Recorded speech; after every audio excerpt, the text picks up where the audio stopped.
Na beszéljünk egy kicsit az új Supermanről, ugye már erről van egy kibeszélőm, amit itt meg is tudtak tekinteni, viszont ugye eléggé megosztó lett ez a film, nem hiába, hiszen nagyon sokan nem tudják Henry Cavillt elengedni, a Snyder fanok már most nagyon lehúzzák a filmet. Hozzá kell tennem, hogy nekem az Acélember az a mai napig egyébként nagy kedvencem, viszont tényleg azt hozzá kell tenni, hogy nem egy Superman film, tehát nagyon karakteridegen az egész, viszont nézzük meg, hogy mi az, ami működik az Acélemberbe, mi az, ami nem, illetve pro és kontra az új Superman filmmel kapcsolatban, úgyhogy vágjunk is bele.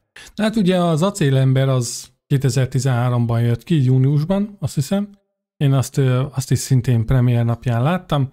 Nekem nagyon tetszett az a film első blikre is, attól függetlenül, hogy már akkor egyébként szanaszét fikázták már akkor is, ugyanúgy, mint az új Superman filmet, szóval úgy látom, hogy ez soha nem fog egyébként változni. Mindig, hogyha jön valami új, azt mindig ledegradálják, aztán idővel valamilyen szinten majd vagy kultfilmé változik, vagy megszereti a nézőközönség, vagy azok, akik héterek és minden szart kiabáltak rá, azok így lekopnak.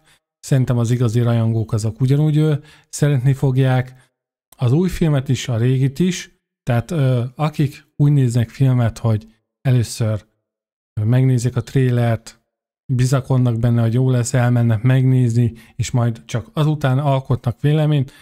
Az én szememben sokkal relevánsabb is az ilyen vélemény egyébként, de ne is menjünk ennyire túl, maradjunk az Acélembernél egyelőre.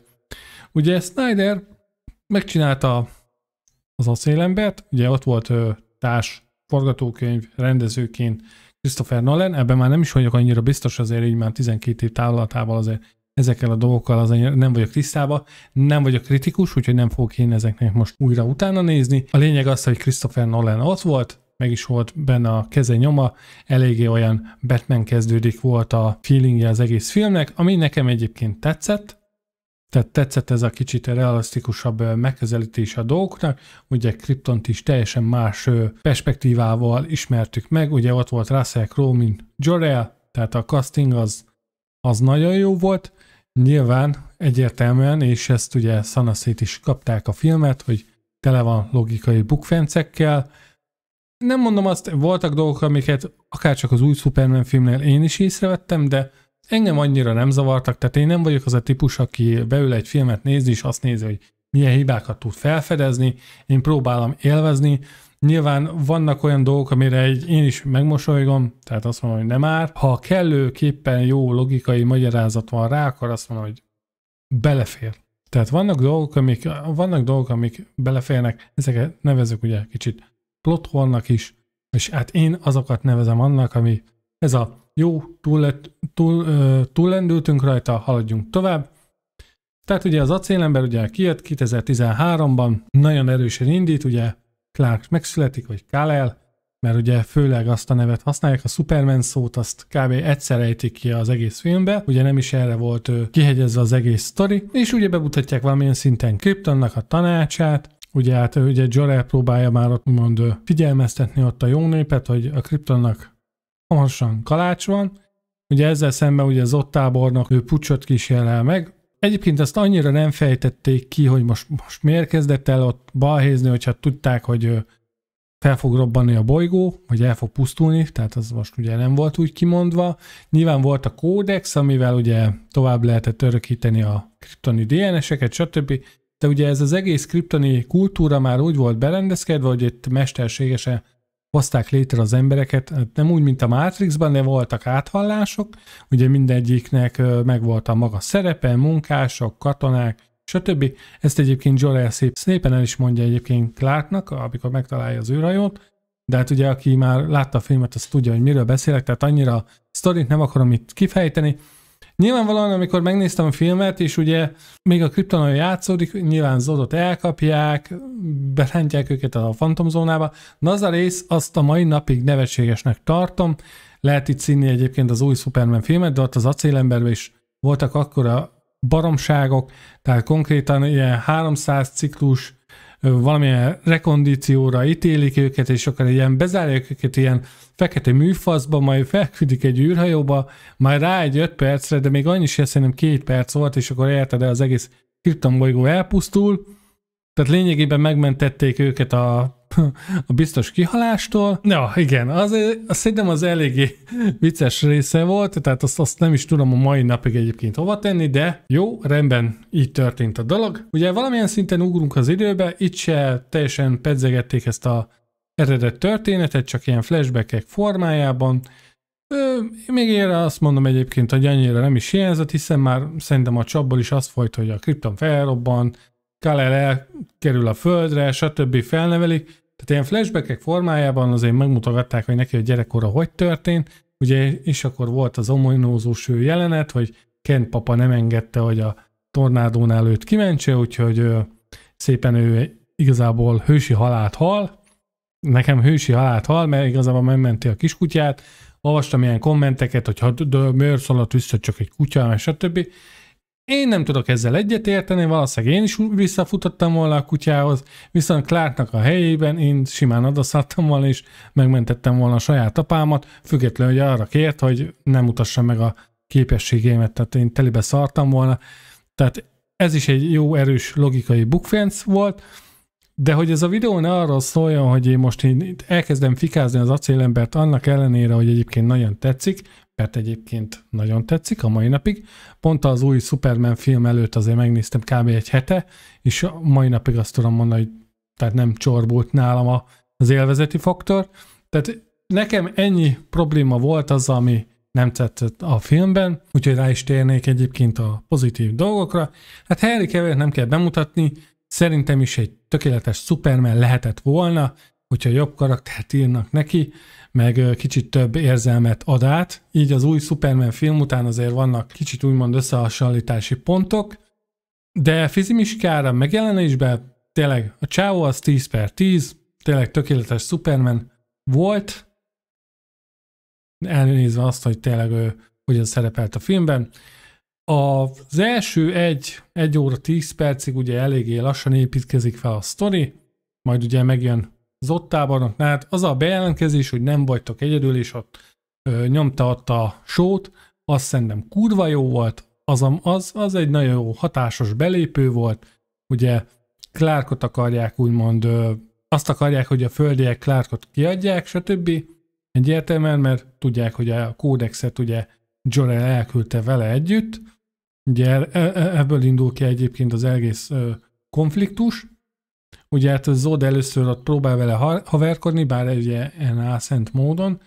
Hát egyértelműen kiderül, hogy Zodnak semmilyen békés szándéka nincsen, tehát neki az a terve, már a Krypton elpusztult, akkor majd újra teremti az egészet ugye a Földön. Szóval a terve igazából az volt, hogy leigázza az embereket, és kész, tehát ez a tipikus szuperhősös film. Bár egyesek szerint Zod nem is volt igazán gonosz. Hát mi a gonoszság? Induljunk ki abból, igazából ő pikpak megölne ártatlanokat, nálam az már gonoszság. Lehet itt igazából ezt körbenyalogatni, cukormázzal leönteni, mert hogy ő csak a népét védte, nem?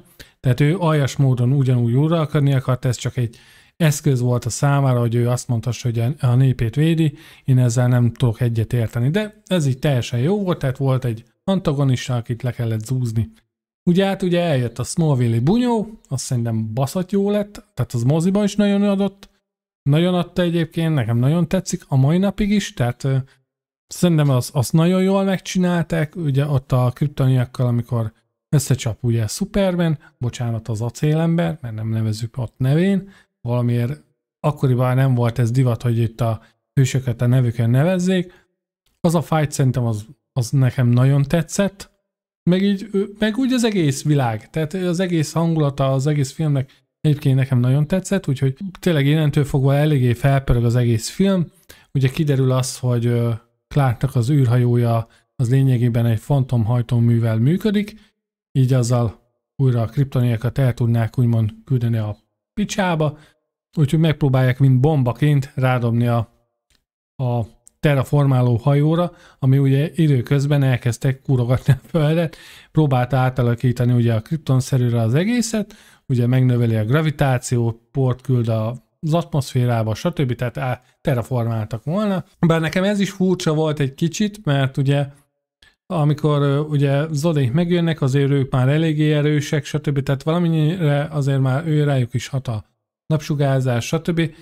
Az a része viszont nagyon tetszett az egész filmben, az szerintem egy nagyon jó kreatív megoldás volt, hogy amikor idejöttek a kriptoniak, nem az volt, hogy ők már combosok, repülnek, stb. Tehát nekik is alkalmazkodni kellett a földi légkörhöz, mert ugye Jor-El elmondja azt viszont, amikor ugye Clark felfedezi a hajót, hogy azért különböznek ennyire tőlük, mert mondván ugye tisztább a levegő, stb. Sokat táplálóbb, tehát kicsit olyan tudományosan próbálták ezt megfogalmazni, alacsonyabb a gravitáció, bár Clark egyébként a Földön nőtt fel, na mindegy, ezt hagyjuk, tehát ez is lehetne egy ilyen logikai bukfenc, de én annak tudom be, hogy a teste alkalmazkodott, vagy nem tudom.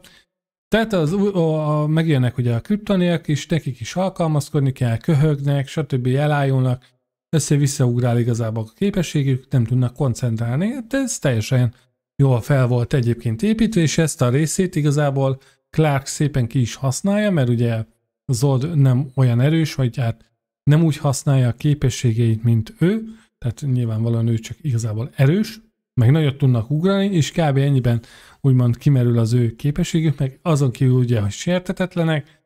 Tehát ez teljesen jól meg volt balanszolva az egész, hogy most Clark hogy tudja felvenni a versenyt az ilyen katonákkal, hát így, úgyhogy ez a része egyébként nekem nagyon tetszett. Ugye megtörtént a Smallville-i bunyó, ugye megbeszéltek, hogy akkor rájuk kúrják a bombát, mondhatni az űrhajóból készített bombát, nevezzük annak, és akkor ugye sikerül is egyébként a terv, hát mindenkit beszopókáznak a Phantom zónába, kivéve Zodot. Hát egyértelműen Zodnak ez nem tetszik, bepipul, mint az állat, hát elvesztette a népét, úgy van vele, hogy akkor tényleg mindenkit, akit él és mozog, ki fog nyírni Clarkkal egyetemben, úgyhogy megkezdődik a végső harc. Szerintem a szuperhős filmek közül ebben a legjobb a fight. Tényleg.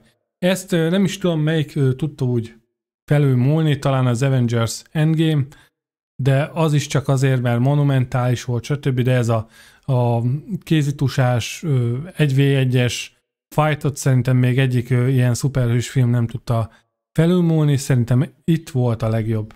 És ez a mai napig bármikor vissza tudnám nézni egyébként, annyira epic, annyira jó hozzá a zene is, hogy az valami bődület. Tehát erre nem tudok rosszat mondani.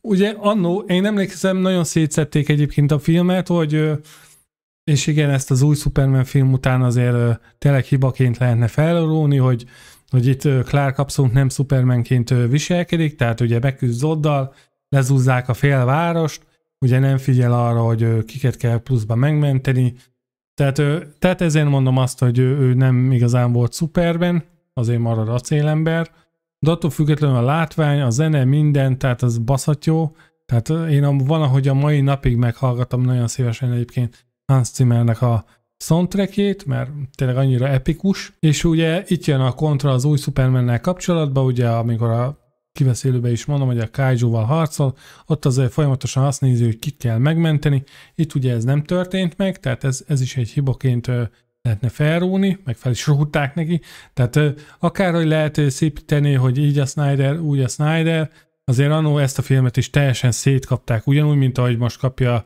a savat az új Superman film. Szóval így igazából, amit még annó nagyon nehezményeztek, ugye az acélember végén Zodnak kitöri a nyakát, ott is mondták, hogy melyen nem repült fel, Superman nem öl, stb.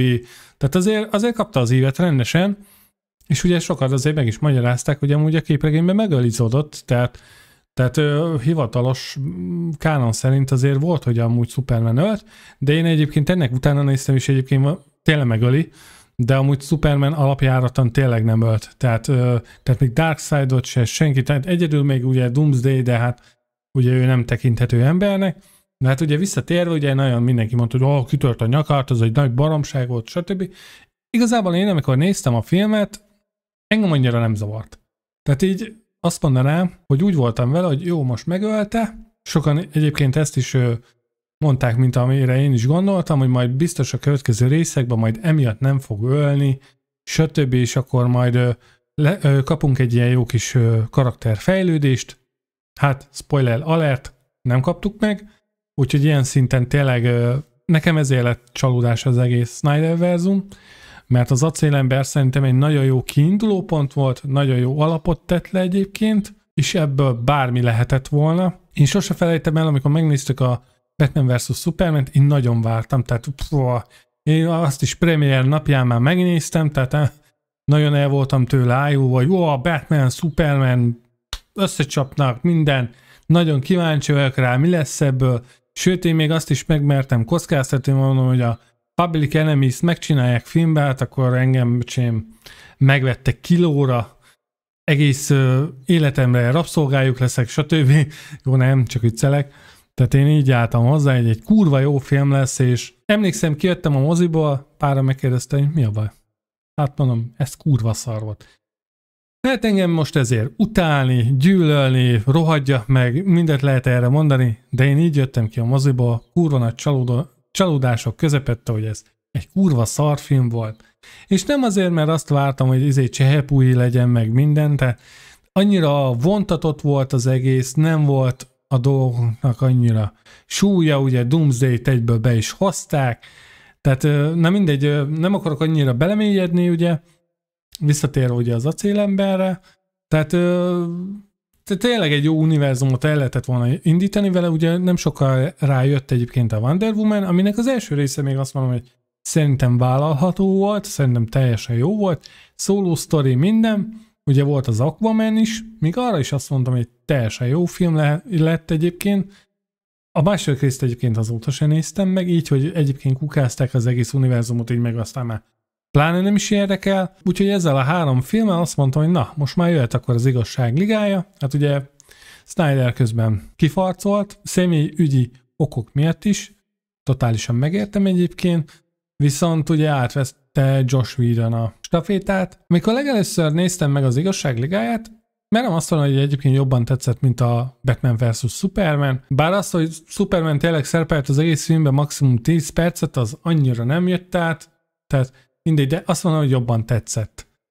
Viszont nem okozott akkora katarzis, mint például az Acélembernél, hogy na, várom a folytatást, legyen valami, és ez egyébként a számokban is meglátszódik, tehát ugye látom kommentekben egyébként, hogy a Snyderverzum az mennyi pénzt keresett, és hogy a Gunn-féle univerzum az lófaszt nem fog keresni, bocsánat. Ahhoz képest egyébként pont ezért kaszálták el, mert bukta volt az egész. Na mindegy.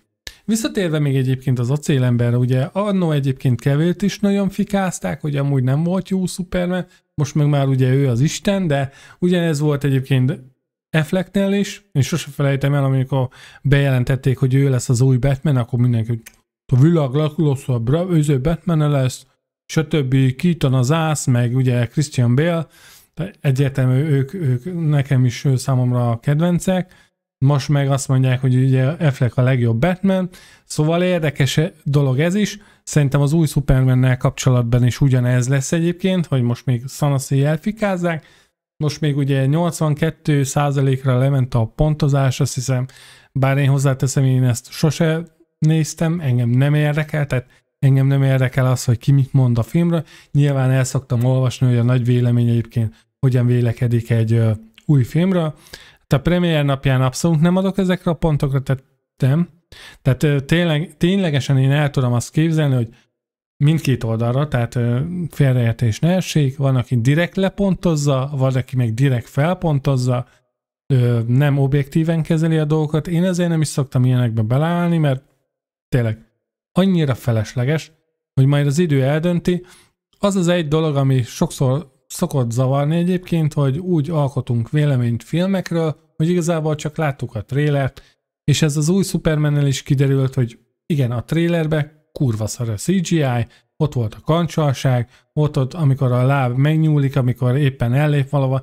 Bár én ezeket csak azért vettem észre, mert valaki kipixelezte, és akkor ott kiteszi, amúgy fel se tűnik egyébként az embernek, ha csak nem tényleg képkockára átelemzi az egész trélert. Én nem tudom, én ezeket ilyen életteleneknek gondolom, bocsánat. Tehát aki ennyire bele akar állni egy filmbe, az úgyis bele fog tudni. Tehát hibát minden filmben lehet találni, tökéletes film nincsen, és nem is lesz. Soha. főleg mostanában, hogy annyira rohan az egész kreatív szakma is, hogy tehát akarva, akaratlanul is hibát hagynak benne egy filmbe, de én ezeket a dolgot már el szoktam engedni, mert ha csak úgy nézek filmet, hogy azt keresem, hogy mibe tudok belekötni, akkor igazából én azt a filmet nem is akarom élvezni. Tehát ez a durva egyébként. Hogy én így nem is, tehát én azért megyek moziba, hogy szórakozzak. És majd a legvégén eldöntöm, hogy jó film volt-e, vagy sem. Vagy pontosabban, hogy nekem tetszett az a film, engem le tudott-e kötni, ki tudott-e kapcsolni, szórakoztam-e rajta, mert ha ez a 3 dolog nem történik meg, akkor számomra nem jó film. És azt lehet felpimpelni bármilyen CGI technológiával, bármivel, hogyha ezek a dolgok nem történnek meg, akkor tényleg lehet a világ legdrágább filmje is. Sok ilyen volt már egyébként. Úgyhogy én ezt gondolom egyébként az Acélemberről, és az a durva, hogy mind a 2 film egy alapkő, úgymond, az új Superman is, mert lehet, hogy ezt az új Supermanről is megvan a pozitív véleményem. Nyilvánvalóan vannak abban is negatív vélemények, ezt ugye a kibeszélőben el is mondtam. Mind a 2 egy alap. Innentől fogva meglátjuk, hogy majd az is, hogy hova tart. Lehet, hogy ugyanazt az utat fogja megjárni, mint az Acélember, és arra is azt fogom tudni mondani, csak hogy az első rész volt a legjobb, a többi egy nagy rakás szar. És ezt sajnos a Snyder verzumnál is csak ennyit tudok elmondani. Nekem az első rész az etalon, a többi az már nagyon lejtmenet. Vannak persze nyilvánvalóan nagyon jó jelenetek, meg epikus jelenetek, tehát nem azt mondom, hogy tehát a 0 perctől teljesen a 2,5 óra, 4 óráig az egész film egy nagy rakás szar, mert hazudnék, hogyha ezt mondanám.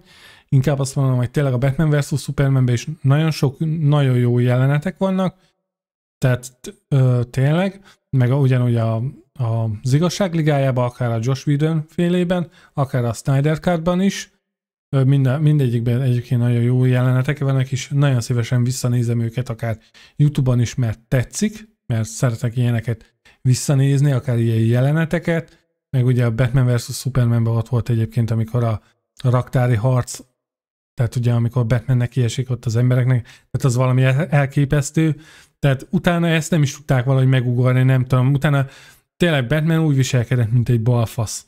Tehát nálam ez is rontott egyébként az egész Escape-en. Meglátjuk egyébként, hogy hova fut ki egyébként ez az egész ugye Gunn univerzum. Bízom benne, hogy most már egy kicsit a DC univerzum is feltámad hamvaiba, kicsit olyan utat járhat be, mint a Marvel. Az sajnos most én úgy érzem, hogy egy kicsit hanyatlik, bár a Fantasztikus 4-esre nagyon kíváncsi vagyok, bízom benne abba is, hogy onnantól fogva pedig ott is egy kicsit felévelés lesz. Én nem fogom azt mondani, hogy rosszabb film lesz a Fantasztikus 4-es, nem mondom azt se, hogy az új Superman az sokkal jobb. Én inkább abban bízom, hogy az is jó lesz, ez is jó lesz, és akkor úgymond ököl-pacsival zárunk egy jó nyarat, amikor tényleg 2 képregényfilmet is kapunk, amik kurva jól sikerültek. Na, de a videó végére el is érkeztünk. Köszi szépen, hogy itt voltatok. Ha tetszett a videó, dobjatok egy lájkot, iratkozzatok fel, nyugodtan kommentben harcoljatok velem. Hogyha másképp látjátok, elfogadok minden véleményt, igyekszem reagálni rájuk, úgyhogy hasonló tartalmakért majd akkor kövessetek be, és hamarosan jelentkezek még valami jó kis filmes sztorival. Köszi szépen, hogy itt voltatok. Sziasztok!